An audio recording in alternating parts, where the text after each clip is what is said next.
இல்லை. பல குடும்பங்களுக்குள்ளாக பார்க்கும் பொழுது ஒரு பயம் வெளியே பார்த்தா தெரியாது. ஒவ்வொருடைய தனிப்பட்ட வாழ்க்கையில ஒவ்வொருவரோடு நாம் பேசும் பொழுது கேட்கும் பொழுதுதான் அவர்கள் சொல்லுகிறதான வார்த்தை உள்ளுக்குள்ள ஒரு பயம். எதிர்காலத்தை குறித்த பயம், சூழ்நிலை குறித்த பயம், சிலருக்கு மரண பயம். எந்த நேரத்தில் மரணம் வந்து விடுமோ, பலகீனம் வந்து விடுமோ, வியாதி வந்து விடுமோ, அப்படி என்கிற ஒரு பயம். அதுதான் கர்த்தர் இன்றைக்கு உங்களை பார்த்து சொல்லுகிறார், நீ திடன் கொள்.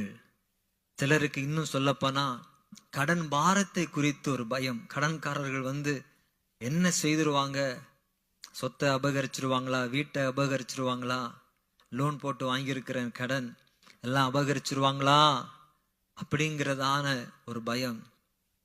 இன்னும் சொல்ல போனா நான் எதிர்காலத்தில்